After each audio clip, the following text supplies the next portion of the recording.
जय गुरुदेव। महायोग प्रकाश।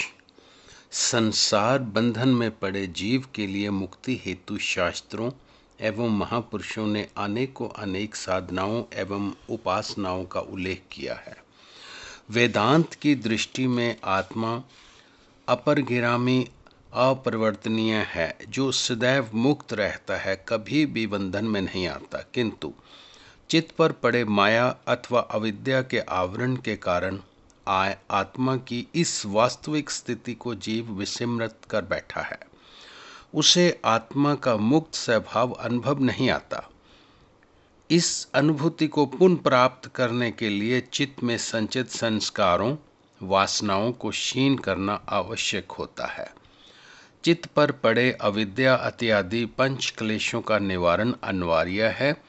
जितनी भी साधनाएं उपासनाएं अथवा भक्ति भावनाएं हैं, सब चित्त की इस शुद्धि के लिए हैं। इसी लक्ष्य को संपादित करने हेतु ज्ञान, भक्ति, योग, अनासक्त कर्म, उपासना, मंत्र, लय, हठ, राजयोग, नाद योग, प्रकाश योग प्रभृति विभिन्न साधनाओं का विधान शास्त्रों में किया गया है। इस अभीष्ट विषय लौकिक दृष्टि से शक्तिपात की व्याख्या भी है। अतः यहाँ अन्य विषयों को छोड़कर योग संबंधी प्रकरण पर ही विचार करेंगे। वैसे तो योग कई प्रकार का माना जाता है, परंतु मुख्यतः इसके 4 प्रकार जगत में प्रसिद्ध हैं: हठ योग, मंत्र योग, लय योग तथा राजयोग। ये चारों योग कृत्य अभिमान युक्त अभ्यास तक ही एक दूसरे से भिन्न होते हैं तथा भिन्न रहते हुए भी एक दूसरे का परस्पर समावेश ही रहता है। जैसे हठ योग का कार्य अपने शरीर को सुदृढ़ कर नाड़ी शुद्धि तथा प्राणवायु का नियमन करना है। प्राणवायु को सुषुम्ना में प्रविष्ट करना ही इसी के अंतर्गत आता है। किसी न किसी सीमा तक अथवा किसी न किसी रूप में मंत्र जप भी इसमें रहता ही है। राजयोग स्वाभाविक ध्यान का साधन है, किंतु इसको प्राप्त करने के लिए किसी सीमा तक आसन, प्राणायाम अथवा मंत्र जप का अवलंबन लेना ही आवश्यक होता है। इसी प्रकार नाद योग का अर्थ है अपने अंतर में बिना किसी आघात के जो अनाहद नाद होता रहता है, उसे श्रवण करना, चित्त वृत्ति को इसी नाद पर केंद्रित करना एवं उसी में लीन करने का प्रयत्न भी करना। नाद श्रवण भी तभी संभव है जब इसके साथ एक सीमा तक प्राणायाम का अभ्यास भी किया जाए। इस प्रकार कोई भी पद्धति साधारणतः अन्य प्रणालियों से पूर्ण रूपेण स्वतंत्र नहीं है। साधना में जिस योग की प्रमुखता बनी रहती है, उसी के आधार पर उसका नामकरण किया जाता है, पर सभी योगों का कुछ न कुछ परस्पर समावेश अवश्य रहता है।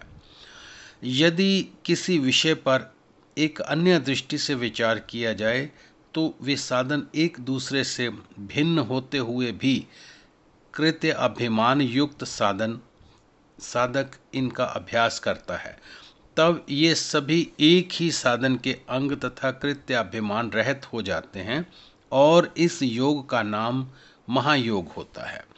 हठ, मंत्र, लय एवं राजयोग, इन सभी का समावेश महायोग के अंतर्गत आ जाता है। महायोग की जागृति के उपरांत किसी योग विशेष का अभ्यास करने की आवश्यकता नहीं रहती। तब चारों प्रकार के योग स्वतः ही समानांतर में प्रकट होकर कृत्य अभिमान रहित होने लगते हैं। मनुष्य पूर्व जन्मों में इन सभी योगों का किसी न किसी रूप में कृत्य अभिमान युक्त अभ्यास करता रहा है, जिसके कारण उसके चित्त में इन योगों के संस्कार संचित हो गए हैं। वर्तमान जन्म मनुष्य का प्रथम जन्म तो है ही नहीं, पहले भी अनेक जन्म हो चुके हैं, जिनमें विभिन्न प्रकार के शुभ एवं अशुभ संस्कार संचित होते रहते हैं। इन्हीं संचित संस्कारों के आधार पर साधक को उपरोक्त 4 प्रकार के योग तब समावेश होते हैं जब साधक का साधना कर्म बाहरी मुक्त से कृत्य अभिमान रहित अंतर्मुखी आरंभ हो जाता है। जब साधक को आसन, मुद्राएं, प्राणायाम इत्यादि का अभ्यास करने की आवश्यकता नहीं रहती और ना ही उसे मंत्र जप अथवा ध्यान ही करना पड़ता है, तब तो हठ, मंत्र, लय अथवा राजयोग जो कुछ भी होना होता है बिना प्रयत्न पुरुषार्थ अपने आप ही होता रहता है। महायोग रूपी स्वयं सिद्ध साधन तब आरंभ होता है जब जगदम्बा महामाया कुंडलिनी शक्ति, जिसका आह्लादनी प्रत्यक्ष चेतना, श्री इत्यादि नामों से भी उल्लेख है, अंतर्मुखी जागृत होकर क्रियाशीलता हो जाती है।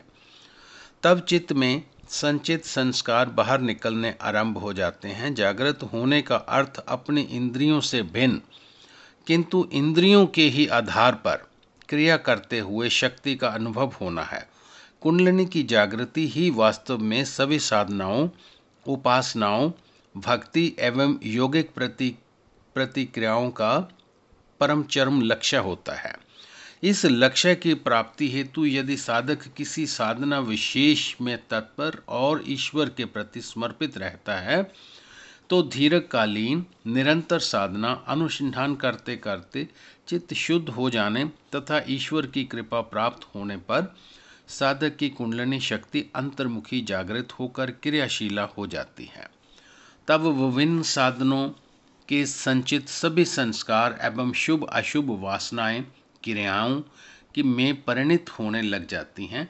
इस साधन में साधक अपनी ओर से तो कुछ प्रयत्न या श्रम नहीं करता, अंतर में जागृत भगवती कुंडलिनी शक्ति की क्रियाओं के प्रति समर्पित एवं दृष्टाभाव युगत होकर ही साधन में बैठता मात्र है।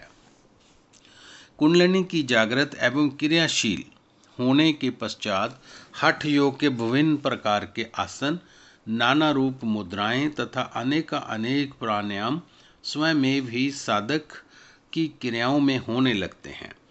पहले कई प्रकार के अपने श्रम युक्त पुरुषार्थ से साधन को जिन आसन मुद्राओं में प्रवृत्त होना पड़ता था, अब वही आसन आदि शक्ति की क्रिया का रूप धारण कर साधना में होते हैं,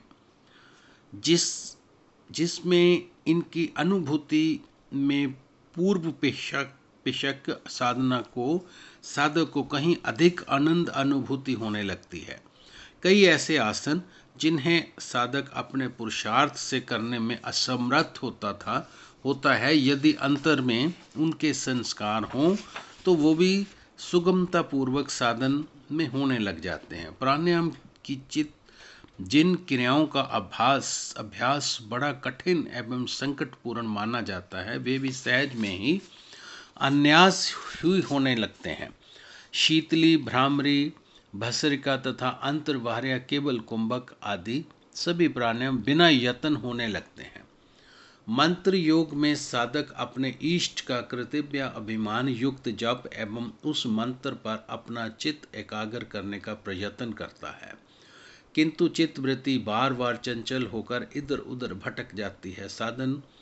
साधक इसी में चित्त को एकाग्र करने का प्रयत्न करता हुआ वर्षों व्यतीत कर देता है, किंतु संस्कार वासना मुक्त चित्त है कि एकाग्र होने में ही नहीं आता।